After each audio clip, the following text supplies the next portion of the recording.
For today's video guys, samahan nyo akong gumawa ng lumpiang sariwa. Ang gamit ko po dito ay singkamas. Mas gusto ko to at malinamnam. Ginisa ko muna ang singkamas at carrots sa sibuyas, bawang. Nilagyan ko na rin yan ng salt and pepper para mas malinamnam. And then pagkatapos, pag maluto ay iset aside na natin. Naglagay din pala ako ng granules dyan guys.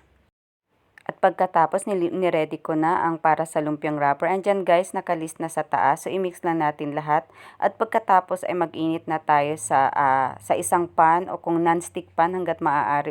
1/3 cup pala ang aking ginamit para sakto lang yung laki ng wrapper. Ayan, So, ayan guys, iikot lang natin siya para magpantay yung bilog ng wrapper. At ganyan, pag gumalaw niya, so iset aside na natin guys. It means luto na yan. So, ayan guys, i-ready ko na rin yung ating sauce. Pag i-mix lang natin lahat ng ingredients dyan guys. And then after that, isa lang natin. Pag medyo malapot na siya at sakto na yung texture, so it means luto na siya. So, iset aside na natin yan guys. And then after that, babalutin na natin siya. So, ayan, meron akong wrapper dyan at yung mga ginisa kong singkamas and meron ding lettuce. So, i-fold lang natin siya sa gitna and then side by side.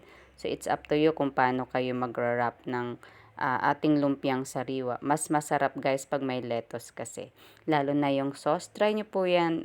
Napakasarap. Simpleng gawin lang yan guys. Ayan. So, bali ang nagawa ko dito ay 8 perasong lumpiang sariwa. Ayan, sa aking recipe na binigay sa inyo. Ayan, after that, tikman na natin guys ang aking sauce at ang aking lumpiang sariwang ginawa. So, ayan, lagyan na natin ng sauce. Isa pa, mas masarap maraming sauce guys kasi ang sarap ng sauce niya eh. So, ayan, tikman ko na ha. Ayan guys, kain na tayo. Wow, sarap. Ang sarap ng sauce guys. Thank you so much.